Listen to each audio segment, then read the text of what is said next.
You're locked into Inception Radio Network, Superior, Wisconsin.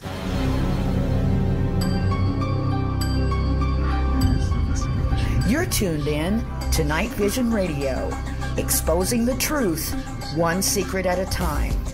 Prepare yourself as we explore the shadow worlds of suppressed history, secret knowledge, forbidden religion, and shine a light on the conspiracies to keep it all from us.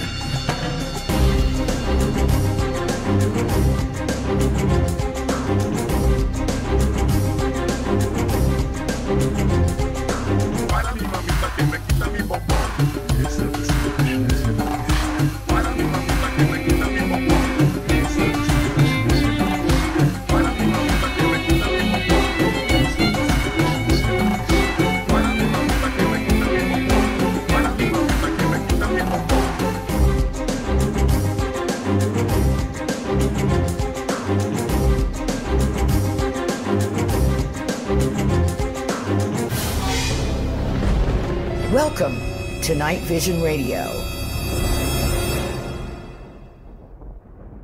Hey everybody, welcome to another edition of NightVision Radio. I'm very excited about tonight's show, but first I just want to share a little quick something. I think you've heard me mention before a website of some friends of ours called returnofthetroubadour.com. This is a not-for-profit group, and what they're doing is they're promoting musicians and music that has a positive message and a positive effect on people. And of course, we all know how important music is. I mean, it provides the soundtracks to our lives, and we all, get thrown back in memories when we hear that old song. And it's music. There's nothing like it. It does definitely soothe the savage breast. And I would love to direct you to go over to returnofthetroubadour.com and also to like them on Facebook, Return of the Troubadour. They're having a big songwriting contest right now, and I think the details are on their website, but you can read I don't think there's any severe restrictions. And what they're looking for is a song that has a positive message or an uplifting energy for human beings. And there's a big prize that's for the first prize. I think there's something like $5,000 in gold coins. And so it really would behoove you, if you're a songwriter or if you know a good songwriter who's trying to put out a positive message out there, please tell them about returnofthetroubadour.com, and they can definitely participate in the songwriting contest. Let's get right over to our subject for tonight. What is in our skies? Indeed. My guest tonight is Sean Gautreux, and he is an artist and a photographer, a book illustrator, but he, a few years back, managed to capture some quite amazing images in the sky as he was taking some weather photos. And as he went forward, he began to notice more and more things were going on up there. And I don't know how many of you saw my Facebook page or Sean's or Inception Radio's Facebook page, but we posted an image that was a cloud image, and oh my goodness, it looks like the face of God. It's unbelievable. It's really amazing. I hope you get a chance to look at it. Also, we've got a live chat room going, so everyone that can, please join us at inceptionradio.com. We are, just click on chat. You can join us as a guest, or you can register. Either one, it's free. And we're going to be posting images throughout tonight's show, and so you might want to log on there and see what images that we're talking about. So first of all, I'd like to say welcome to Sean. Hi, Sean. How are you? I'm doing great. Thanks for having me. Well, thank you so much. I know you're getting over a cold or something, and so I'm really grateful that you're feeling better and agreed to come on tonight, because I've been perusing your work, and it's just absolutely breathtaking. Thanks. Yeah, I've been doing this for about 3 years now, a little over 3 years. I guess I should mention our mutual friend, Jose Escamilla, many of you might know him as the Rod Man for the sort of discovery of these flying objects, which he dubbed rods, which seem to be some kind of strange entity in the sky. Some people think that they're a flying craft, but the more images that we look at, it does seem to be there's something maybe organic. So Jose is a mutual friend of Sean and myself, and he suggested Sean to me and hooked me up with Sean. And when I looked at Sean's work, I was just astounded. So, Sean, first of all, now you were taking you're in New Orleans, so naturally you were watching the weather. Yeah, we all tend to watch the weather down here, especially during the summer. I imagine so. Yeah, we tend to have some hurricanes, and if we need to evacuate, we need to know in advance. So yeah, everybody in this area is kind of a weather buff, and I've been so pretty much all my life. Even when I lived in New York, when I didn't have to go to work and there was a blizzard, I was glued to the Weather Channel, just loving different types of weather. So yeah, down here. I started videotaping the weather when things just weren't right. And I ended up buying a few little HD cameras and setting them up and watching the weather patterns, which just weren't normal. And so I really started in about May 2011 and really got into it more towards June and July, especially after realizing that things weren't right. So I would record more and review the images and the video on the computer as much as I could. And basically what happened was here in New Orleans, we usually get, during the summer, some weather coming up from the Gulf of Mexico daily from the south, and it'll come in at about 2 p.m. It'll, drench the area in the afternoon and cool us off a little bit. And I realized that a lot of those storms weren't coming this far north. They were being stopped about 15, 20 miles south of here. And I found that really strange. And this area in particular... What do you mean by stop? Do you mean they would just sort of advance and then just stop and not proceed forward? Huh. Yeah. So they were moving in the direction of you, and then they would stop. Yes. And I can see it from here. I've got a pretty good view of the south, so I could see the big storms coming in, and then they would just release all of their energy down towards the south and never make it up here. So this area of New Orleans really didn't have much rain that summer at all. It was like a localized drought in a way. So noticing that, visually, and then through the cameras, I started going to the radar and seeing the same kind of thing, and realizing that the storms weren't coming north. And I said, well, that's pretty interesting. So that's really where it started. And some of the other things that I would capture that summer were horizontal lightning that was pink, and I couldn't find an explanation for that either. So that got me even more intrigued. Now, is there pink lightning naturally? Not that I know. I don't think I've ever seen any pink lightning. I've seen a lot of lightning. I grew up in southeastern Oklahoma. We had a lot of lightning storms, and I don't think I ever saw anything pink. Yeah, and on top of that, the fact that it was horizontal and not coming from straight up to down, it was riding across the sky. Wow. And I started getting a lot of video of that, which led me into the possibility of geoengineering, which is a pretty big topic. So I started kind of mixing those ideas with what I was seeing, and I think there's definitely a correlation there. So the fact that you're seeing these weather patterns or this weather approaching and it stops, what are you drawing from that? What conclusion are you drawing from that? Initially, looking into different things, I was thinking it was geoengineering, weather control, and the ability to stop storms and control them or thwart them or whatever it may be. So yeah, it started leading in that direction, and then chemtrails and that whole theory behind those things as well. So I think it's all connected. I really do. Wow. That's really interesting. And so do you feel like because of, Hurricane Katrina that they were experimenting with stopping weather approaching New Orleans, or was that pre-Katrina? Katrina was 2005. Oh, so yeah, you're talking 2011. I forgot Yeah. that's when. Yeah. So do you think that that's what they're doing? I mean, rather than, shore up the levee anymore, they're just figuring they'll just control it? It's really starting to look that way. And over the last few years, we haven't had a storm really come in and devastate the area like what happened in 2005. A lot of the storms that end up in the Gulf kind of fizzle out, or they'll take strange paths and they'll say, oh, it's all clear, no problem. And we really haven't had much coming up this way.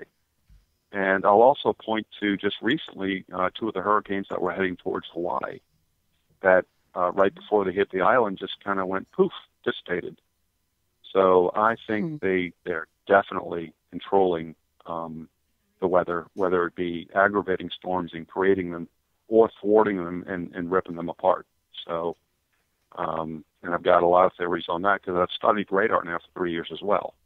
And I've got a lot of video on that, but I really kind of focused on the other things, the craft up there as opposed to radar. So. Yeah. But you know what? Back to the weather thing, we had that, I can't remember now which storm it was that was headed right for the East Coast, and then it suddenly, turned north, and it went straight up the side. It didn't, it didn't come as close, and I've seen that happen a couple of times in, recent times. So it could be, because it looked like it was coming straight for them, and then it just turned. Yeah, at the last minute. And, yep. Mm-hmm. Yeah, absolutely, at the last minute. Exactly. So, wow. Yeah, we haven't had much here. The last thing that really came through was Tropical Storm Lee, which was in, I want to say, September 2011. And I learned a lot about radar and weather control when that came in, too. But nothing really devastating. And, there's been a couple of times, even this summer, where, we're watching a low-pressure system coming into the Gulf, and then it just goes poof, gone. So, it's all connected. Definitely all connected. But my question is, at what cost? You can stop a storm, you can thwart it, you can rip it apart, but what is the cost? Yeah, exactly. Now, before I brought you back to the weather radar thing, you were talking about you were concentrating on, craft that you would see in the sky. And what do you mean when you say craft? Are you talking about UFOs? Are you talking about military craft? It's a good question. What happened was, after recording a lot of the weather coming into the area or trying to get into the area, I was seeing things what I initially called just vortexes, pointed energy that would, let's say, rip apart a cumulus cloud. And it just started happening over and over. I was seeing something in there, and I'm thinking, is this the so-called weather machine? What is this thing? And just going over the video over and over and over, I just started picking up these pointed shapes. And I couldn't tell if they were craft initially. I called them darts, wispy bats, just little hints of directed energy that would go into a cloud and just rip it apart. And after seeing this for about 2 months, in June, July 2011, I was pretty sure that these were objects in there that I couldn't necessarily see. So I had that theory, and I'm thinking, okay, it looks like there's something up there. I'm going to record more and more and more. And then August 8th, 2011, I came out and I set up my camera out here in the back deck. And there was, I call it a sheet of whether it's chemtrails or just a sheet of something up above, and I could see there were disturbances in that layer. So I set up the camera, and I turned away, and when I turned back, sitting up in the sky at about, let's say, 45 degrees up, there was a black triangle sitting up there. And it wasn't fully visible. I'd say about half visible, half transparent, half opacity. And I think we're seeing a picture of that right now in the chat room, actually.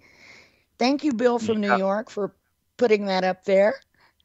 Okay, great.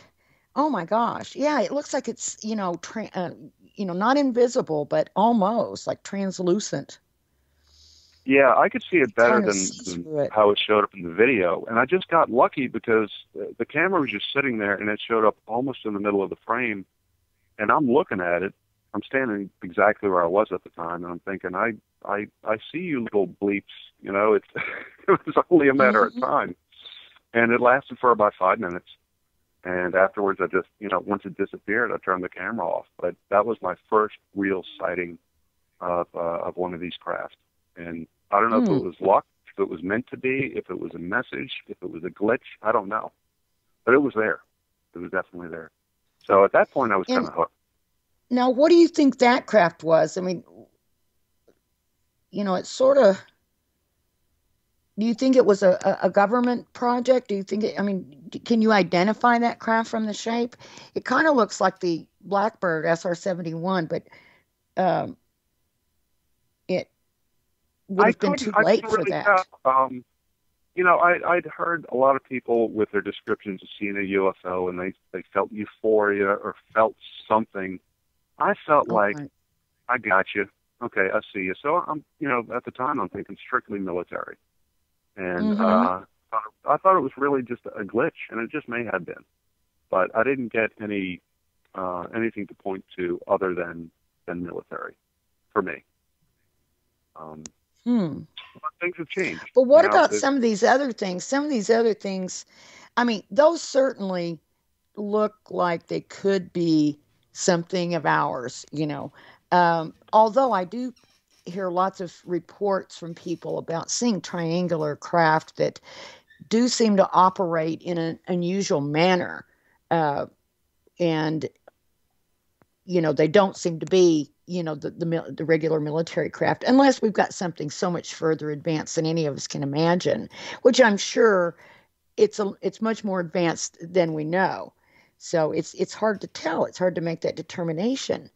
But you've taken pictures of other things that clearly don't look like a craft. They look like something some of these images and that kind look of like big fish or, and I think you've captured some of Jose's rods. Yeah, the rods, Jose, I'm sure you're listening. Hope you feel better. But yeah, these rods, these entities, I've caught a bunch of them, and I think they're definitely connected with at least some of these craft. And I've got some still shots, I believe, of these as well, but I've got a lot in infrared video. I think infrared's a really good way to go to capturing rods. And that's something that just kind of accidentally came up in the videos as well. Because initially, going into the fall at that point, I was really taking the video and speeding it up and going, back and forth, watching the shadows and watching the triangles and the weather patterns. But when I slowed it down is when I started finding the rods and these entities. And there's one in particular, I think we talked about that earlier, that came really, it seemed close to the camera. And there's really no explanation for it other than just some kind of biological. So once I caught that, I ended up going on to a website. I want to say it was like Xenomorphs or something like that. And there was a story about a guy who accidentally hit one with a baseball bat. I'm thinking, okay, but he drew a diagram. And on that website, the diagram that he drew matched the entity in the camera. And so I'm thinking, okay, all right, and I was thinking maybe it was a hologram, but now I don't think so. I think these things are real. And I think Jose's been right the whole time. He's been screaming about it for 20 years. God bless him. And yeah, they're definitely up there. They're part of 20. I think it's going on 30 now. I think it was wasn't it in the 80s or was it the 90s when he first came out with his first rod images and sort of gave them that name? I know it's been quite a long time ago. It was some shots that he'd gotten in Midway, New Mexico, near his family home. And they got a lot of strange images, a lot more than a lot of people have seen that haven't been released publicly, that are just incredible. And some of those appear to be like some sort of military connection, but certainly not the rods necessarily. But I have no idea what those things are. But he did capture some strange, helicopters morphing and different things, and other aircraft speeding through the sky that look like military. But anyhow, yeah, the rods are really interesting because they almost appear like some of the pictures I've seen, they look like a big centipede or something in the sky. They'll have these little rudders or legs, some of them. Do you find that in some of your photographs? Yeah, absolutely. Long ribbon type things, whether they be 3 feet long or much longer. I think I've captured some that are really, really big, whether in video or still shots.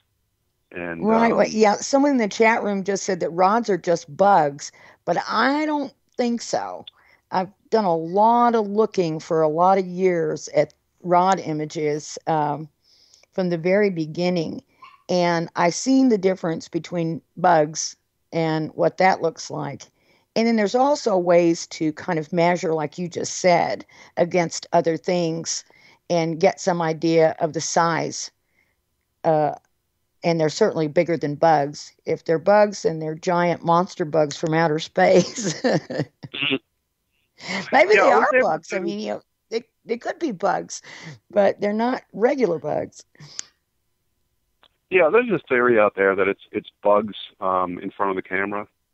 That may be true for some of them, but there are images out there that are captured at high speed, very high speed on very good equipment.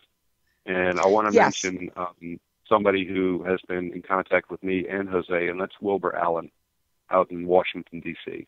I know Wilbur. Yeah, I've had him on the show. Yeah. Mm-hmm. Recently, he's been capturing rods on his equipment that is probably the best rod images I've ever seen, with color, and they're coming in like squadrons, 3 and 4 at a time. And that is definitely rods. It's not elongated bugs in the camera lens by any means. So yeah, I think has he got those images up? I'm going to have to get over and look at those when we get off the show here. Has Will published those? He's put a few out there. I've seen some that he's put on his website and that he's shared online on Facebook. And but yeah, he's capturing them, definitely, without a doubt. Oh, good. So, I hadn't seen any recent images of his, probably since the last time he was on, I think, which has been well over a year ago. So that we'll have to look at. But now the rods that you got were those also when you were in New Orleans? Yeah. Everything I've captured has been here, literally from my backyard. People ask me, "Oh, do you go to a specific location?" I'm like, "No, I stand in my backyard and I capture this all the time." That's there's no trick to it. Yeah, it's really interesting. Someone in the chat room is asking me, do you know, Sean, of the strange event in Florida? Now, I'm not able to look at that image right now or look at the video that someone has posted. So I don't know. Are you aware of a strange event, a recent event in Florida, Sean? Not really. When I think of Florida, I think of the Gulf Breeze apparently sighting. A woman seeing tiny blue lights, but on her cell phone camera? I don't know. Anyway, I'll have to look at that when we go on break. I'll have a look at that, and then I'll let you know. But what do you think where do you think the rods are coming from? You have any idea what they might be? There are rock carvings that go back hundreds of years all around the world that seem to be rods. Standing next to human-type figures. I want to say South America, definitely China. And, I've kind of researched it, trying to figure out what these things were. And so there are images, rock carvings, that seem to depict these rods. I was lucky enough to do a radio show. I think it was with Jose as well. And we spoke to Bernie Mendez. You know who he is? Yeah. Yep. The name's familiar, but I have to admit, no, I don't. Yeah, I consider him part of the Old Boy Network. He is in with Bashago. Right, Mars Andrew. Okay. Yes. Mm-hmm. And when we got him on the show, we asked him about the rods. And he said, well, in 1980, he was at an Air Force base where they were disassembling the UFO.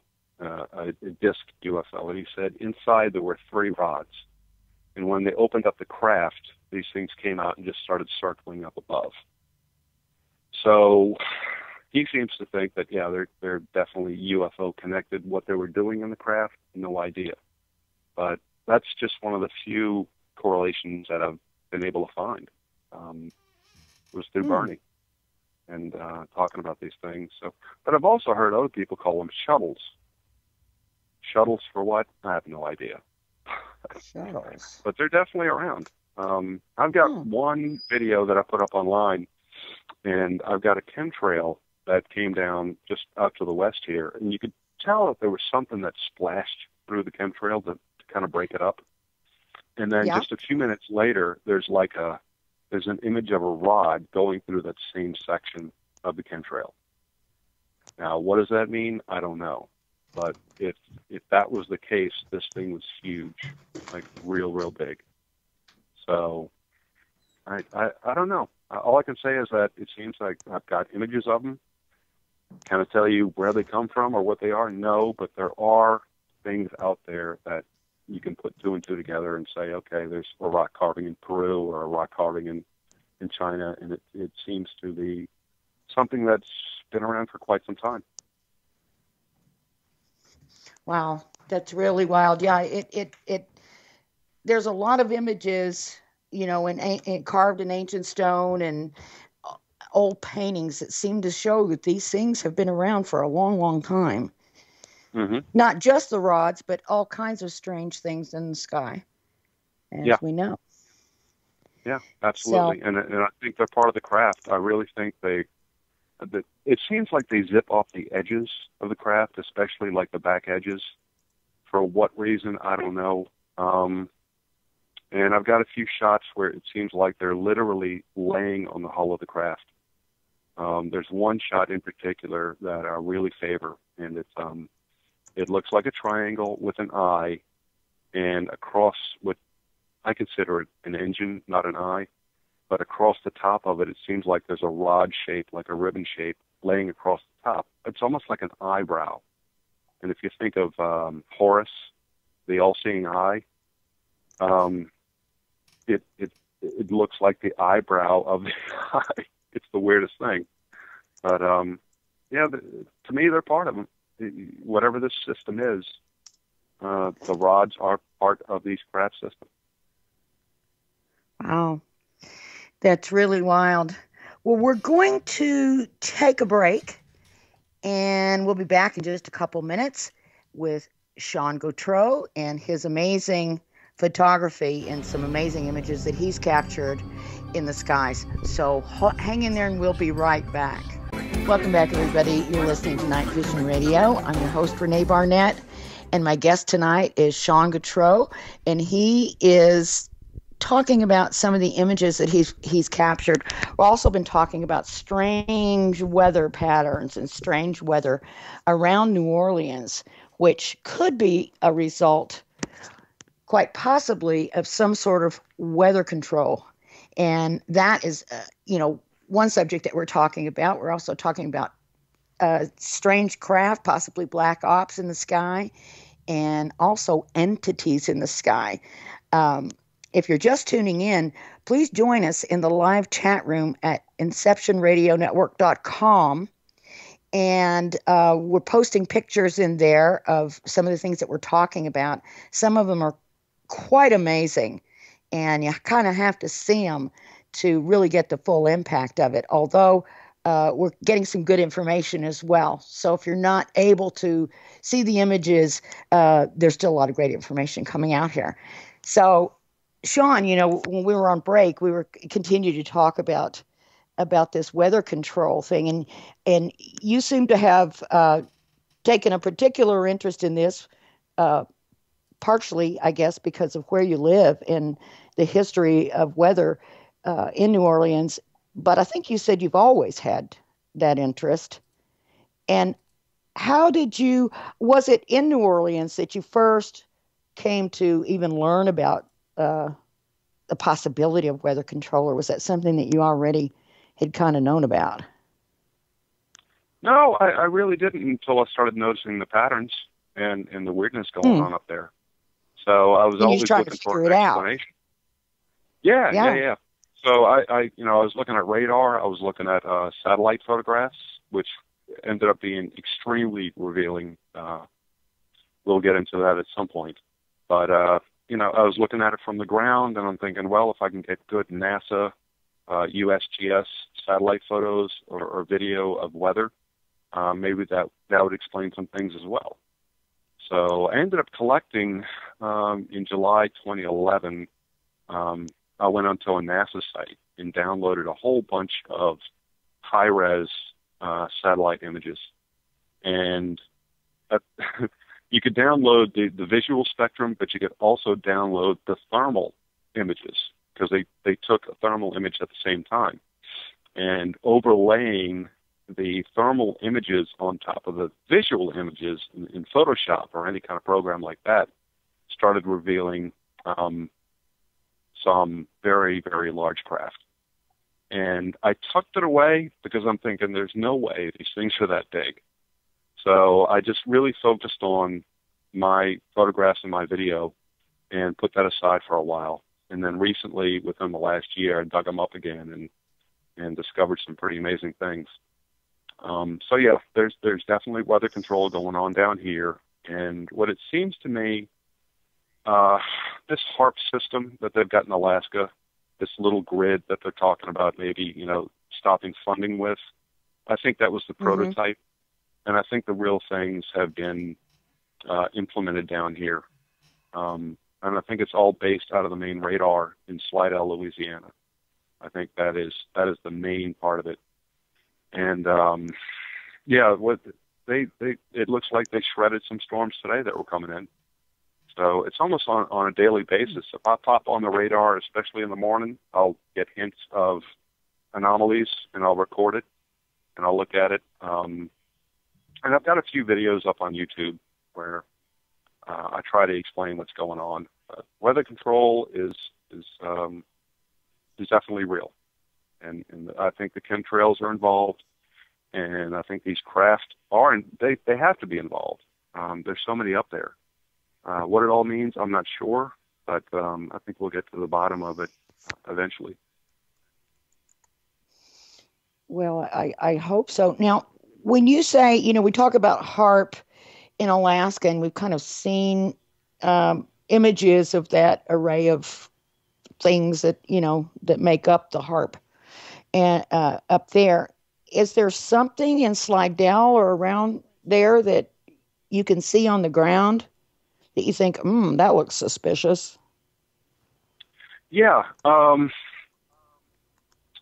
Studying radar, it showed me areas in South Louisiana that consistently put off what I call radial bursts.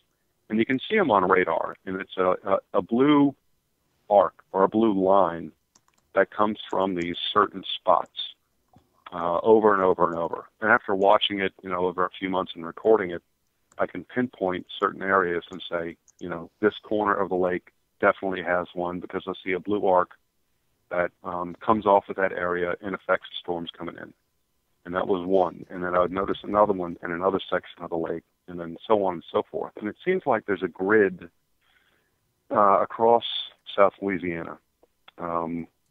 These things are spaced out probably 10 miles, these little, what I call substations, that affect the weather. So when you have a squall coming in or a storm coming in, these things start popping off and will disrupt the storms coming in. So, so do you think that because that that facility that you're talking about, you think that they might be using, is located in that general area, they're able to affect the weather in that area?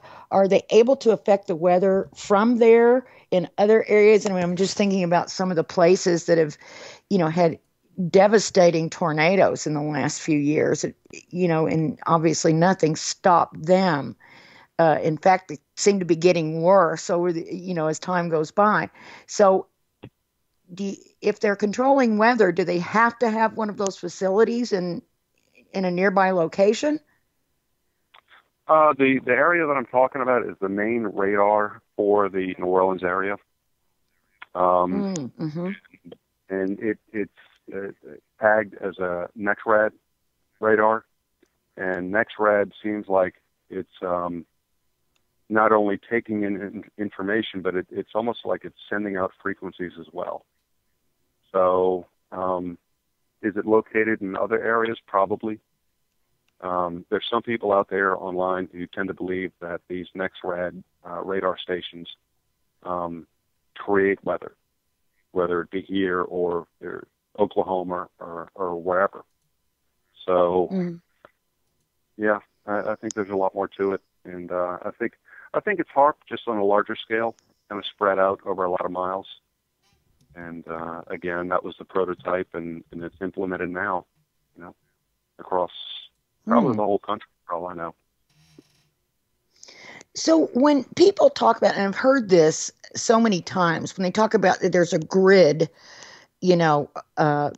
around the world or out there somewhere. And I remember I had conversations with a scientist that in Colorado Springs who had worked on, some of the stranger projects, Montauk and others. And I was actually connected to him through a friend of mine who had been invited up to see the demonstration of this, machine that he had.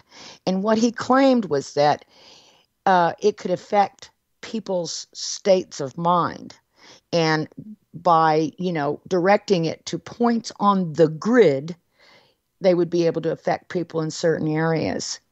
And I was actually invited up for a demonstration, but at the time I had just made a film. I do television and film producing, and I had just made a film and had to go away for that, and I couldn't make the trip. I had to go to France, but my friend did go, along with a well-known actor here in Hollywood, who was a friend of my friends, and they took off, and they claimed that this guy tested this machine on them or demonstrated it, and they said they would be, like just thrown into peals of laughter, that they would feel like, they were high or orgasmic or whatever feeling he was, deeming to allow them to feel. And he claimed that they're able to direct this onto a grid, and then they can pinpoint anywhere around the world. Do you think that there's something like that with the weather control? That they're able to just... I mean, it seems like, maybe they're all accessing the same grid. Very well could be. Very well could be. And how did the grid get up there, and what is the grid? The grid for me is the NEXRAD radar station with these substations that are laid out literally in a grid across South Louisiana. So the map that I was able to make once I started pinpointing these locations, and put them down on a map. Okay, this is here. This one's definitely here. Here's a few here. It is laid out in a grid that seems to be about spaced 10 miles apart, each little substation, what I call them. And yeah, it affects the weather. Could they pump different frequencies through there to affect the mind? Yeah, sure, why not? If I was an evil scientist, I'd definitely plug that in as well, you know? I'd hate to think that that's the case, but it just very well, you know, may be. And I've seen a lot of theories out there that definitely point to that kind of thing. Wow. That's pretty wild. Now, you know, let's get back to some of the other photographs that you've managed to capture in the skies. Now, some of these things now, okay, when you talk about entities, are you just talking about the rods?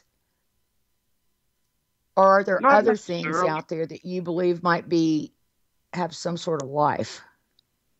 Yeah, well, the main thing that I've really captured are the triangular craft. Those started popping up. In the beginning, the small ones were easy to detect because their signatures were nice and compact in the frame, and I could start picking out, you know, the small craft, the ones I call the darts. But the more I looked at the film, I was able to pick out larger ones.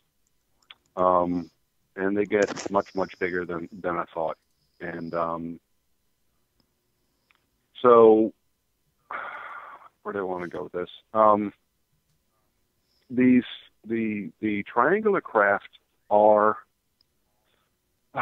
they seem kind of biomechanical in that they seem like a machine in that they've got straight lines, and it seems like they've got ports and engines, but they also flex. Okay, they puff up, they curve, they morph in a way. So those things, you know, I call biomechanical. There's a biological aspect to them. And I know James Gilliland has talked about this as well. These biomechanical craft. And those are the main things. And he's really talking about the things that he's observed up there. Where is it? What's the mountain there? And it's in Washington State. Is that where he is? Yeah, it's. I know it's the East City Ranch.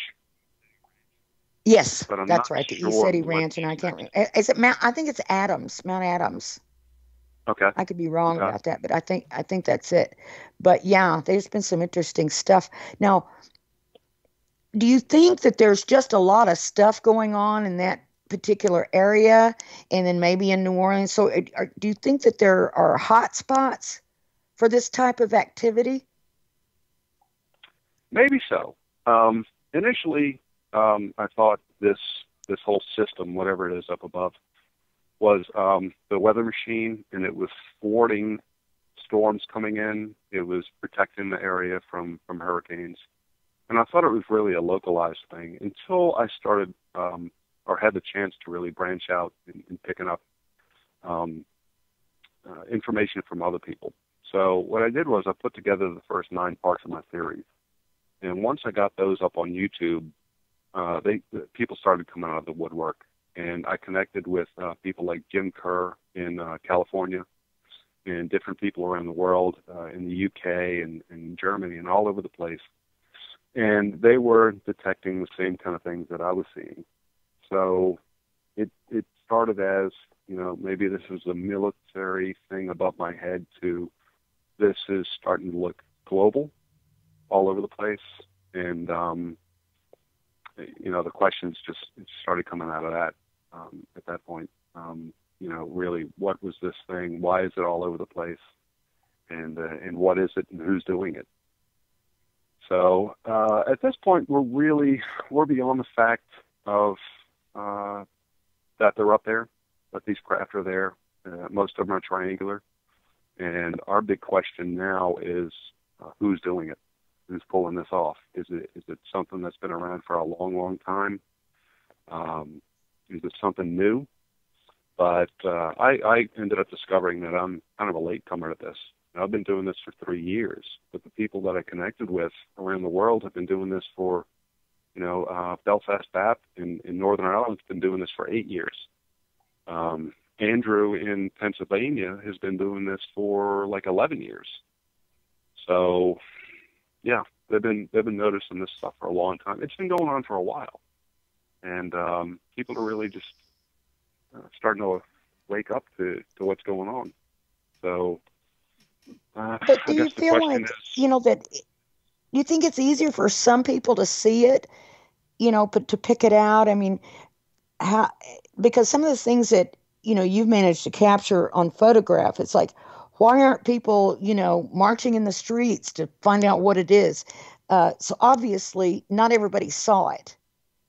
It was something that maybe your trained eye as a photographer, or some people are able to pick out patterns. How people will have those things there'll be just all kinds of crazy things in the picture, and you're supposed to see a tree in it or something. I never see the tree, but some people look right at it and say, "Oh yeah, there it is, right there." And it's like some people just have that kind of a trained eye. Do you think that has come into play? I think it does.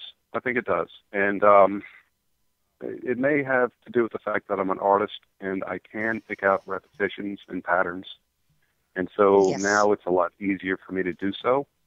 If you remember the stereograms back in the 80s, where you'd pick them up at the local store and it looked like a big mess, but there was 3 dolphins in there. I've never been able to see any of those. No, I've never seen one. But I can look up. Thank God I'm any not day the only one. right. Exactly. I know. I feel like such a dummy. I can never see it. I think a lot of it is being able to train your eye, though, too. Like when I first started, I was only able to pick out a few here and there. But nowadays, I know what to look for. The straight edges and the plumes and everything else, and it's a lot easier. I see these things almost daily. And I'm at the point now where I don't take as many photographs as I did because, honestly, I'm tired of it. I want an answer that I'm never going to get. You'd be snapping pictures 24/7, I guess. Yeah. I've got probably 15,000 photographs. And I've got hundreds of hours of video, and a lot of those things I haven't even gone through yet.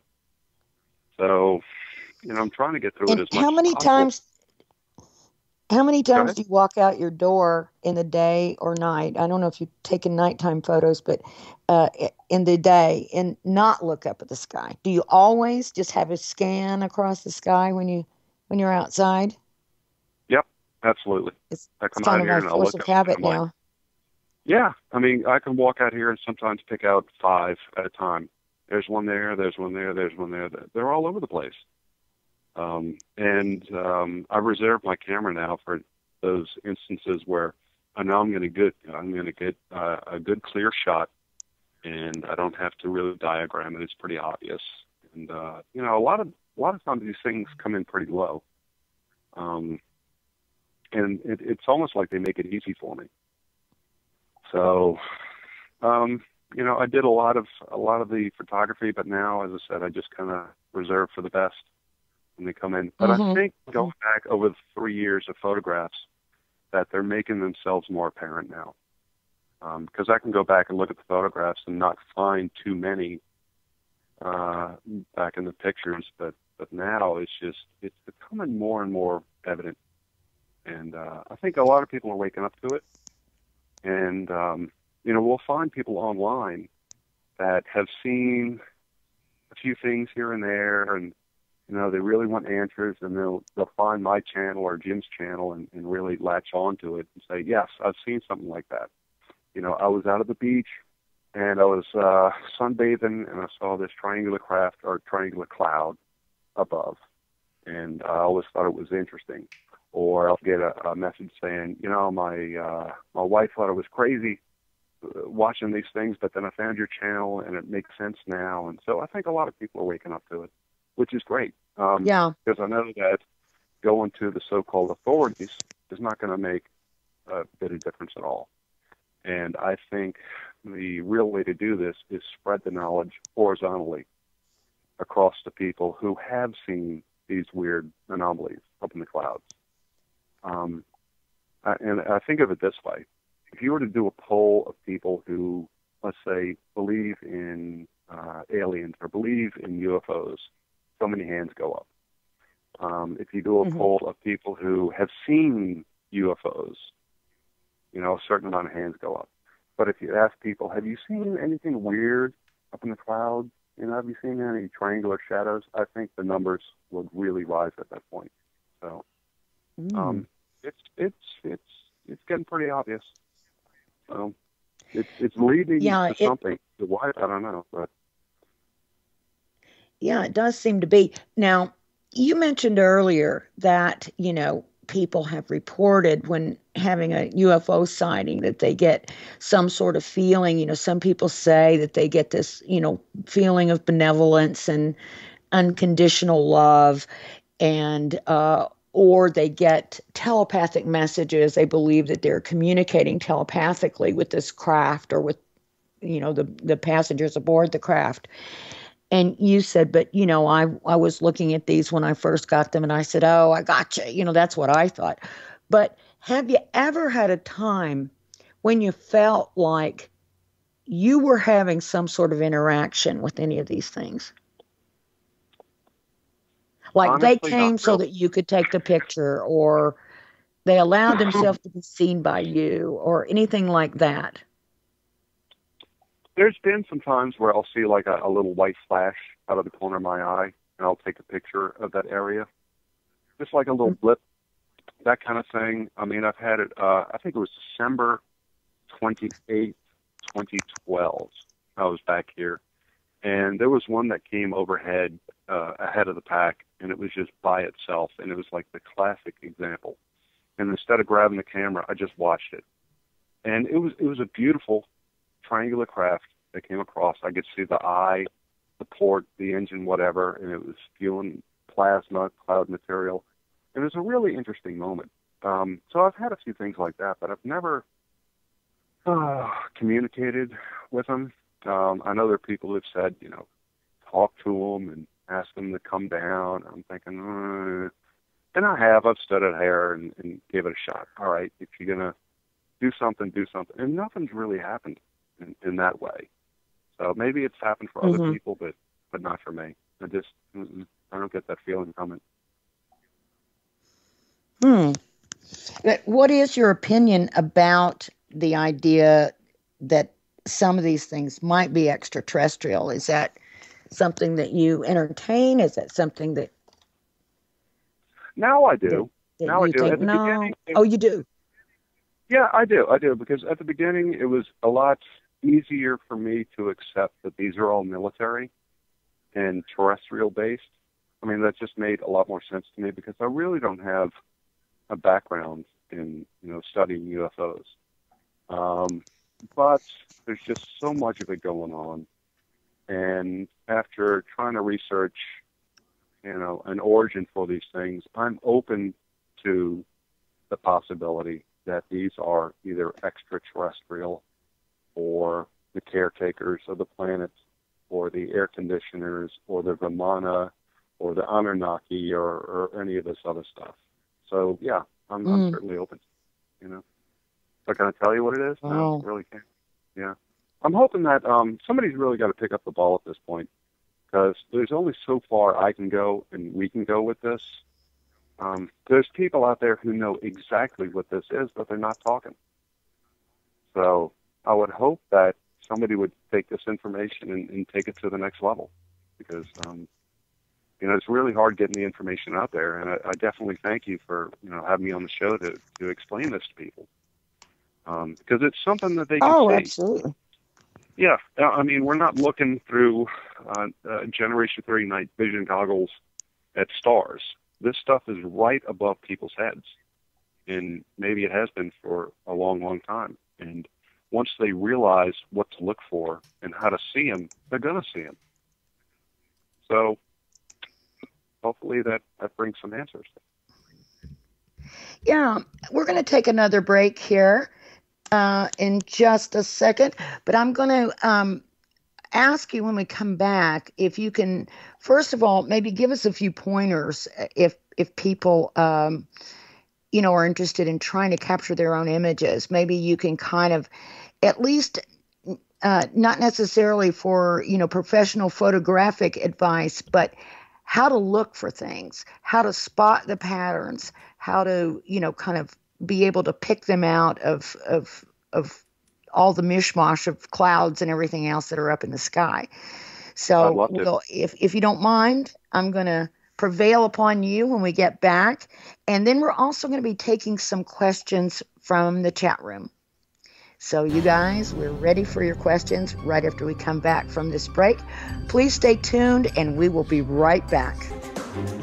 Hey, everybody, we're back on Night Vision Radio. We're talking with our guest, Sean Gautreux, and we have been looking at some of his amazing images and talking about strange things like weather control and entities in the sky. If you saw my Facebook page today, you saw the image that I posted about tonight's show. It's very clearly a face, and it looks incredible. And I think Sean calls it his face of God photograph, and I think that's very apropos because it certainly looks like that. Somebody said it looked like Michelangelo's God in the Sistine Chapel painting. So anyhow, I did want to ask you about that, Sean.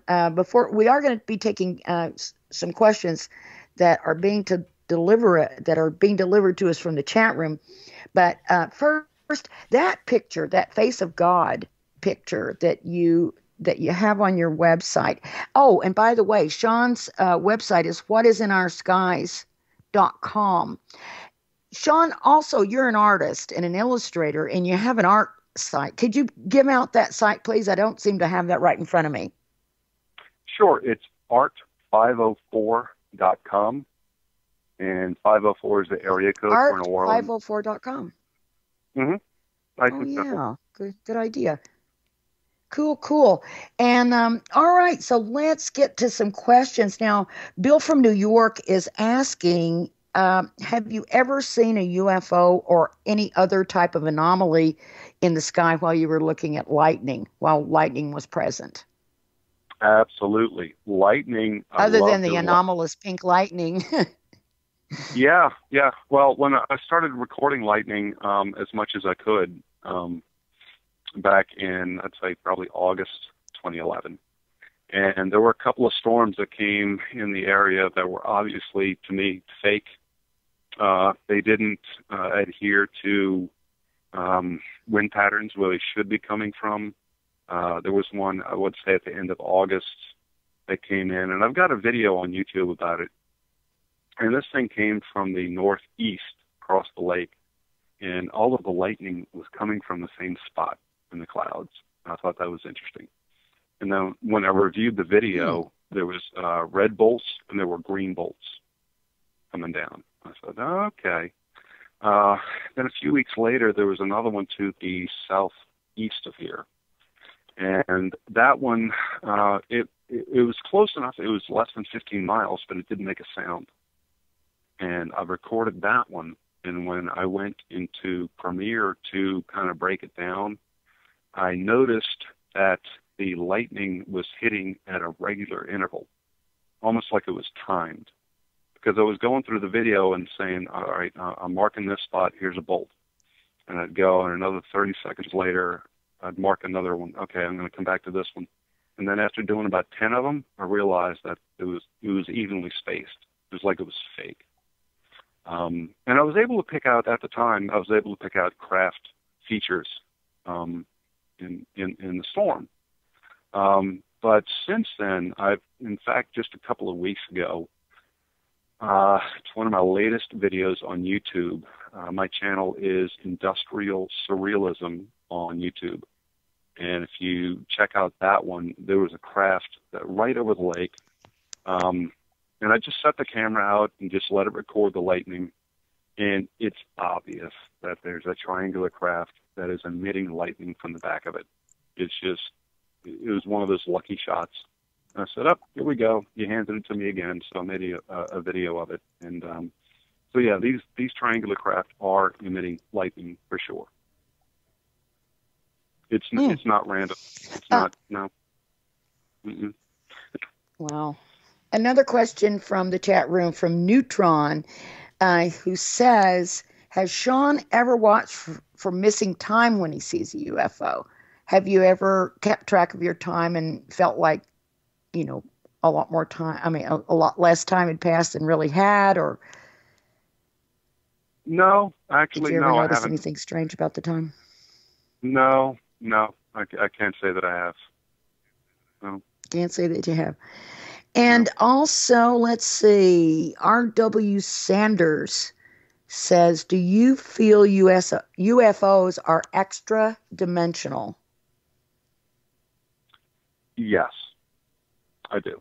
I think that these large triangle craft are interdimensional, and I think that explains a lot of things, because at the beginning, I was picking out so many triangles up there and putting these videos out. I was starting to get questions, via YouTube about, Sean, well, why aren't planes hitting these things?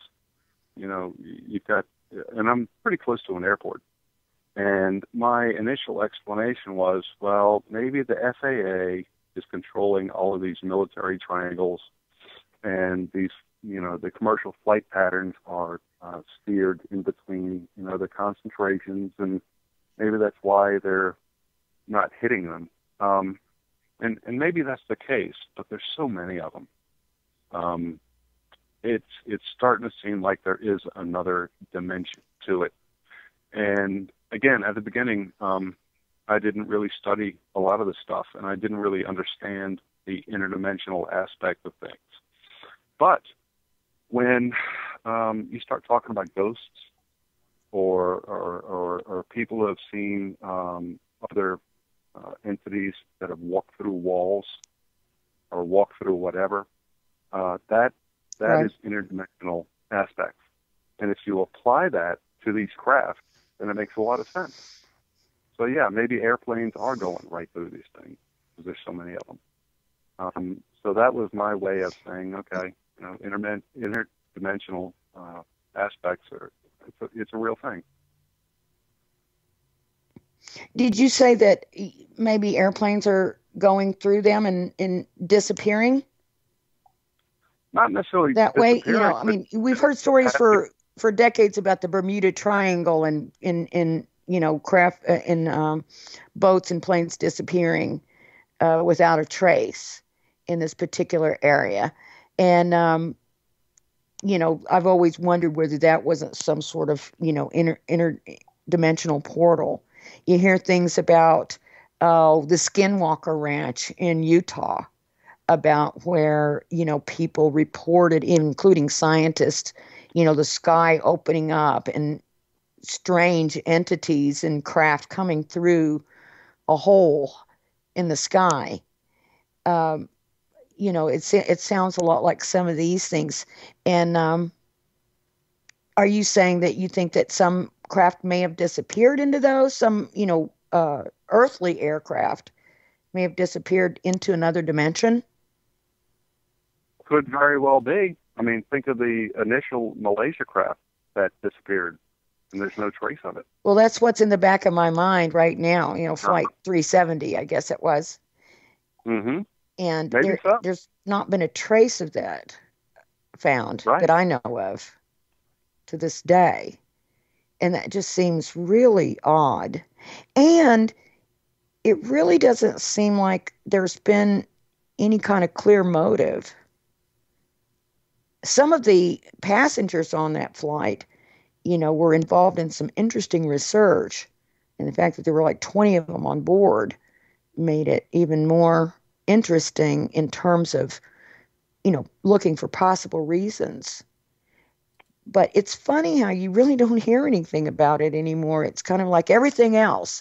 It makes the news. And then after a while, it's like, people just take for granted that, everybody's just going to forget about it after a while. And that's actually the case. Yeah. And so that's how it seems like a lot of these secret things are gotten away with because people will ultimately just start going on about their business again and forget all about it and move on to the next thing or the next headline. Right. But I did think about that flight when you were talking, and that was what was foremost in my mind. Although it's a little difficult to think about and to say because, there are people that it was so recent, and there are people, obviously family members out there that are suffering right now. So, to speculate about that I'm a little nervous about doing that, because I certainly don't want to add to anyone's pain at all. But certainly I did think of that when you brought the idea up. Let's see. Derhuff says, René, does he think they have cloaking capabilities from his body of work? Is there any visual suggestion that these things are morphing or cloaking? Well, I think you did mention some morphing, and I think earlier on you mentioned, the ability to sort of become invisible. Yes. Is that right, Sean? Yeah, cloaking exists. We might as well get used to it. If you go on YouTube and look for a cloaked tank, the British military has released a video with a tank that can be cloaked, and it has to do with the infrared panels on the side. And it can cloak, it can make itself look like a vehicle, it can hide its temperature. On top of that, there is a so-called insurgent video that was taken in, I believe, Afghanistan, and it shows an American soldier running across a wall and into the top turret of a tank, and he is wearing a cloaking suit. Okay, so they've had this for a while. Have they released any videos of cloaked planes? Not that I know of. But there's different ways of doing it. There's bending light. There's different universities out there that have experimented in this and have been successful on a small scale. There's also what we call super black paint, and it's nanocarbon paint. And if you think of the stealth fighters, how they were to absorb radar signals, so therefore the radar did not bounce back to the source and show the vehicle in flight. They've gotten this paint to not only absorb radar signals, but to absorb light as well, to trap light like a sponge. And if you do that and no light bounces back, whether to the source or to the eye, you will not see that craft. So they've had this for a while. And on top of that, anti-gravity certainly exists to me. The early anti-gravity was simply helium back in the 1930s with the blimps. There are videos out there of guys in their basement with balsa wood and aluminum making anti-gravity craft on a small scale. And if guys in their basement can do it for $100, the military's had it for a long, long time. Oh, yeah. I mean, they've got so much more than just these big old cumbersome, heavy rocket fuel powered engines. There's just no way I'm going to believe that we don't have a better way of powering, craft today. There's just no way. But one of the reasons I think that we haven't been made known about that is because if it was known that technology existed to power spacecraft, then why couldn't we power our cars and our homes and everything with it? So I think, big oil, in my mind, that would be something that they would definitely be trouncing all over. And I think they are trouncing all over, with their attacks on, alternative energy sources that we've seen over the years, the last few decades. Yeah, I just think that, Yeah, they'd really rather keep Absolutely. us dependent on expensive oil and gas and not let out the so-called free energy or zero-point energy technologies that have been around for a while. That's it. And I mean, it's It's a shame. It's a darn shame because we could be having a lot cleaner air and a lot more power for everyone. Like you said, free energy. It's there. It's just being kept away from us every time someone tries to develop it. They get thrown in jail or their laboratory burned down or something else happens. Mm-hmm. Yeah. Exactly. Bumped off. It all goes back to Tesla. Yeah, I think Tesla was very, very interesting fellow. And there's people like J.P. Morgan that suppressed it and kept it for themselves. That's right. He said, if we can't put a meter on it, we're not doing it. Mm-hmm. When when Tesla tried to introduce free energy, there was no backing for it because how can I make money on this? I can't. So forget it. Never mind, right. The help that it would bring to the entire world. It's like, oh, goodness. Let's see. We have another question coming from the chat room.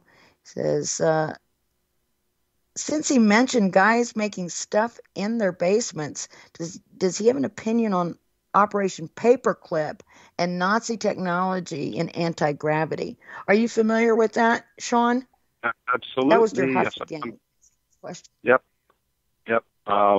In fact, I know somebody who worked with Von Braun here in New Orleans, and it had to do with mind control stuff. But looking into Paperclip and the Die Glocke, the Nazi bell, all that kind of stuff, I think if this is military, I think that's probably where it started. Yeah. Didn't Dr. Carol Rosin work with Von Braun? Or is that who you're talking about? Yeah. She was his assistant for years.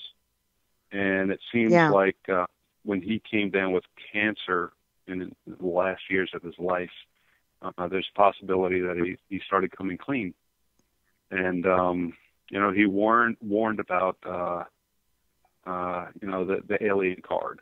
The fake alien invasion.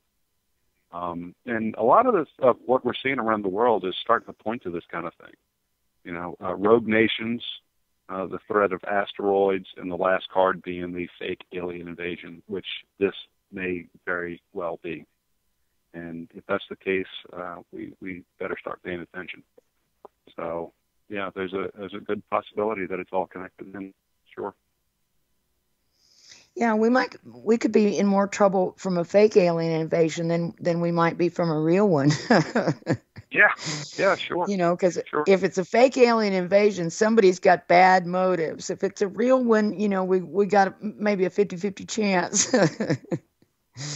Yeah, and that's the way I look at it. If I were to try to pull off a fake alien invasion, maybe I'd start putting stuff up in the sky that certain people would realize.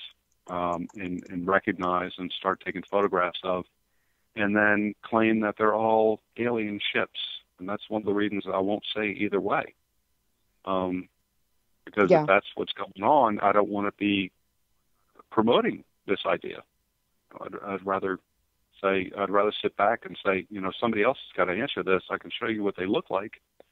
But that just may be the case.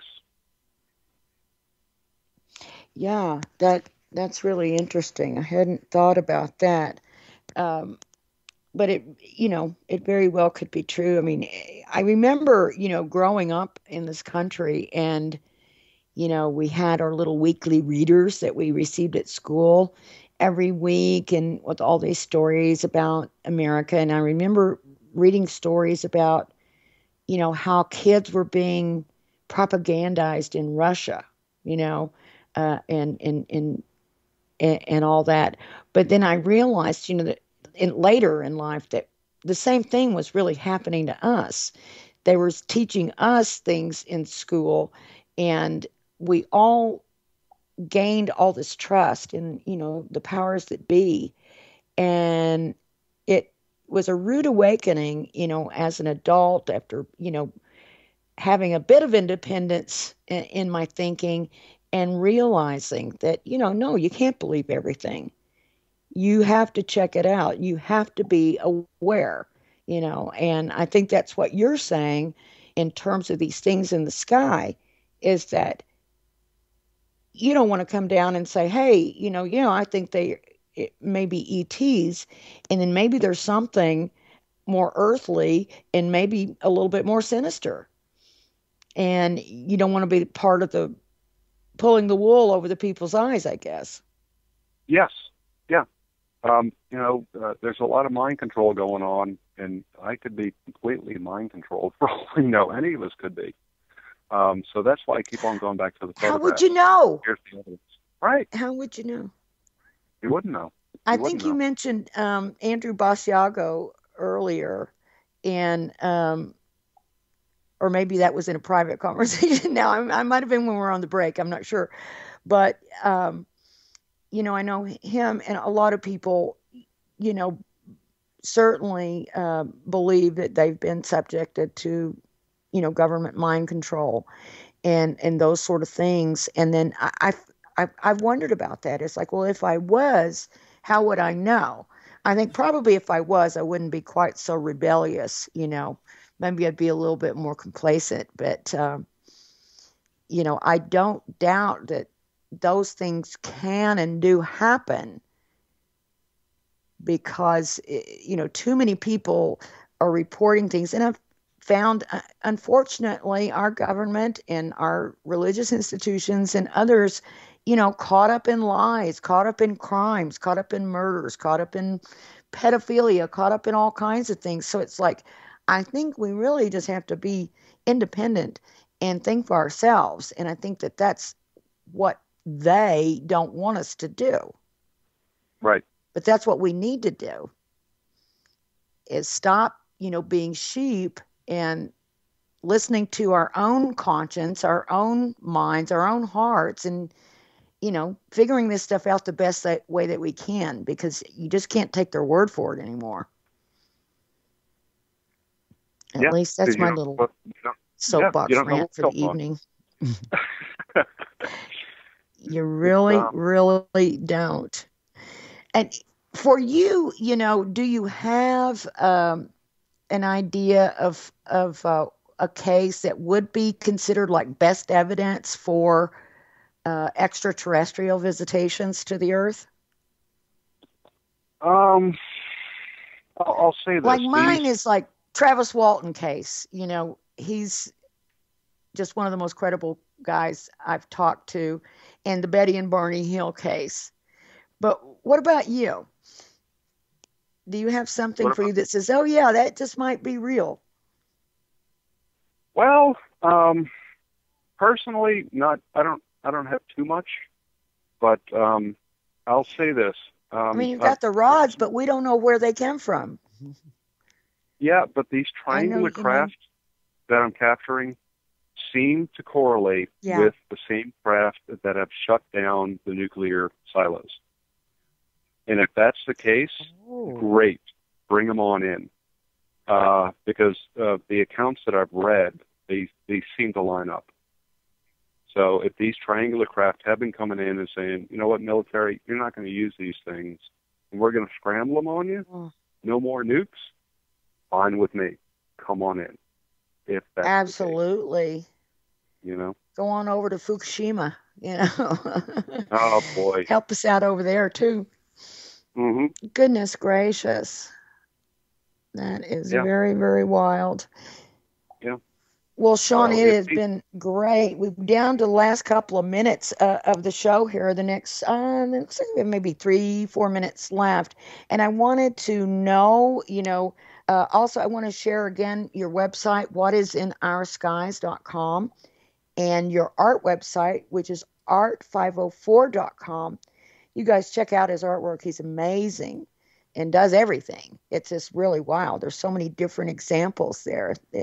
Just really incredible, because you do book illustrations and you do all kinds of things, and fine art and everything else. So I should mention this, and I'm really mentioning this in an interview, but once I realized I was onto something, in 2011, I was illustrating 3 books at a time, and I figured, listen, if they're going to bump me off, they can take me out, they can wipe out my YouTube channel, But what I did was I hid the craft in the book that I was illustrating since. So they couldn't take out all the tens of thousands that have been printed. So the crafts are hidden in the books, in the children's book. Just as a backup. But hey, I'm still here as far as I know. So maybe it wasn't necessary. But and yeah, I haven't really been messed with. I haven't had any problems so far. So far so good. That was going to be my question. In closing, is have you had anyone hacking you, bothering you, stalking you, or otherwise causing you problems because of these images that you're capturing? No, not really. I mean, I've had a few white four-door sedans on the street checking me out, which is fine, but I haven't had any threats. I've had a few computer crashes. Maybe my fault, maybe not. But my friend Jim in California has had a few unpleasant visits. My friend Belfast Bat in Northern Ireland has had a few unpleasant visits as well. But for me, so far, so good. So maybe I'm on the right track. Well, that's good. We want you to keep on trucking. Yeah. Yeah, hopefully as far as I can go. I hope you'll... Yeah, keep us posted on everything. We'll have to have you back again. Whoops. I guess we're just about out of time. So what I will do is I will thank you once again, Sean Gautreux, for coming on and sharing your experiences with us, sharing your images with us, and definitely want you to come back someday. Thank you so much. Thanks for the opportunity, and hopefully a few people have connected with this, and the word's getting out there. So, one person at a time. Great. All right, Sean, thanks so much.